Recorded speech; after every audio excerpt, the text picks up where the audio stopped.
Welcome to நம்ம வீட்டு திரை ரிவ்யூ.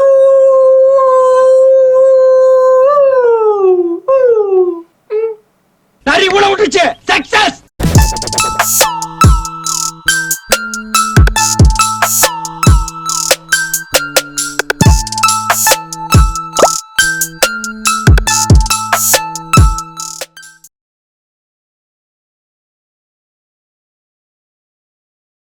இன்னைக்கு நாங்க பார்த்துட்டு வந்த படம் கௌதம் தின்னனூரி டைரக்ஷன்ல விஜய் தேவர்கொண்டா, பாக்யஸ்ரீ, சத்யதேவ் மற்றும் பலர் நடிச்சு நம்ம அனிருத் மியூசிக்ல ஜூலை 31ஆம் தேதி தியேட்டர்ல ரிலீஸ் ஆன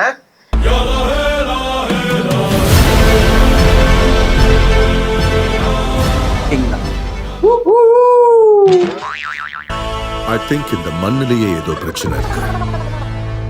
இந்த படத்தோட கதை என்னன்னு பாத்தீங்கன்னா, ஒரு சின்ன கிராமத்துல கான்ஸ்டபிளா இருக்காரு நம்ம ஹீரோ. அவர் கண்ணு முன்னாடியே அவரோட உயர் அதிகாரி ஒரு பெரியவரை போட்டு அடின்னு அடிக்கிறாரு. அதை பார்த்ததும் அவர் பொங்கி எழுந்து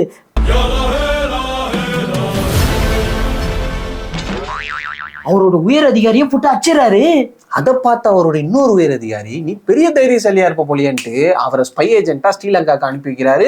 ஒரு டாஸ்கையும் கொடுக்குறாரு. அந்த டாஸ்க் என்னன்னா, அங்க இருக்கக்கூடிய ஒரு ஸ்மக்லரை கொத்தா தூக்கிட்டு வருது. அந்த ஸ்மக்லர் யாருன்னா அவரோட கூட பிறந்த அண்ணன். என்னதான் அவர் ஒரு பெரிய ஸ்மக்லரா இருந்தாலும் அவரையும் அவருடைய மக்களையும் அங்க ஒரு டீம் கொத்தடிமையா தான் வச்சிருக்கு.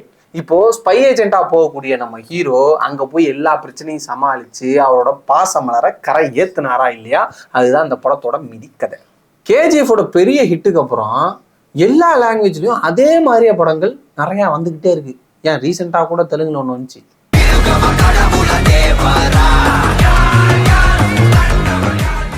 அதுவே தேவையில்லாதது. நம்ம இப்போ கிங்டம்ல வரும்.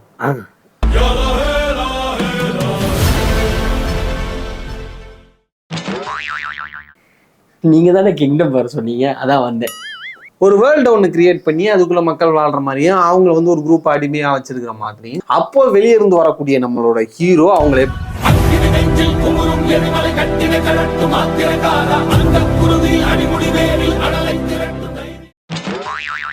கேஜிஎஃப் இல்லது கிங்டம் சனியா முடிச்சோம் சாவடிக்கிறேன். ஆமா, அனிருத்தே கொஞ்சம் தரதாண்டா போட்டான். இதுலயே இன்னொரு பிஜிஎம் இருக்கு, அதையும் சேர்த்து போட்டுருவா. கேஜிஎஃப்க்கும் இந்த கிங்டமுக்கும் இருக்கக்கூடிய வித்தியாசம் என்னன்னு பாருங்க. அனிருத் சரி போங்க போங்க போங்க. கேஜிஎஃப்க்கும் இந்த கிங்டமுக்கும் இருக்கக்கூடிய வித்தியாசம் என்னன்னு பார்த்தா, அந்த ஸ்பை ஏஜென்ட்டு, அண்ணன் தம்பி சென்டிமெண்ட்டு, அப்புறம் அந்த மலைவாழ் மக்கள், இதெல்லாம் தான் கொஞ்சம் வித்தியாசம். ஆனா இந்த கிங்டம் கேஜிஎஃப் அளவுக்கு இல்லைனாலும் அந்த கேஜிஎஃப் ஃப்ளேவர்ல வந்த மற்ற படங்கள் கூட கம்பேர் பண்ணும் போது இந்த படம் ஓரளவுக்கு பெட்டரா தான் இருந்துச்சு. அந்த 2.25 மணி நேரம் நம்மளை ஓரளவுக்கு என்டர்டெய்னிங்காகவும் என்கேஜிங்காகவும் வச்சிருந்தாங்க. இன்ஃபேக்ட் அந்த செகண்ட் பார்ட்டுக்கு லீடு கொடுத்து முடிக்கும் போது நமக்கு ஒரு கியூரியாசிட்டி இருக்கு. ஓகே, செகண்ட் பார்ட் வந்தா போய் தேட்டர்ல பார்ப்போம். படத்தோட டியூரேஷன் 2.25 மணி நேரத்துக்கு மேல போகுது. ரொம்ப லென்த்தான டியூரேஷன் தான். ஒரு சில இடங்கள் லேகா தான் இருக்கு. ஆனா பெருசா போர் அடிக்கல. அவங்க சொல்ல வந்த விஷயங்களும் இன்ட்ரெஸ்டிங்கா இருக்கு. அந்த எமோஷன்ஸுமே நம்மளுக்கு பயங்கரமா கனெக்ட் ஆகுது. குறிப்பா அந்த கிளைமேக்ஸ்லாம் நம்ம லைட்டா கண்கலங்க கூட வைக்கிறாங்க. அதே மாதிரியே படத்துல வந்து இந்த லவ் போர்ஷன்லாம் தனியா கிடையாது, தனி லவ் சாங்ஸும் கிடையாது. அவ்வளோ பெரிய டியூரேஷனா இருந்தாலும் பெருசா நமக்கு ஃபீல் ஆகல. எப்படா முடிப்பீங்கன்னு.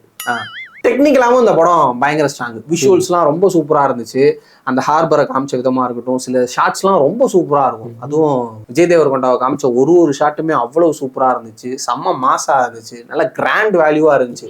ப்ரொடக்ஷனு நிறைய மாஸ் மூமெண்ட்ஸ் படத்தில் கனெக்ட் ஆச்சு. கண்டிப்பாக அதுக்கு முக்கிய காரணம் நம்ம அனிருத்தோட மியூசிக். அந்த ஒரு பிஜிஎம்ஐ பிடிச்சிட்டு இவன் போட்டே இருந்தாலும் அந்த பிஜிஎம்ஐ பிடிச்சி பட்டம் முழுக்க அடிச்சு தெளிச்சிருக்கிறா.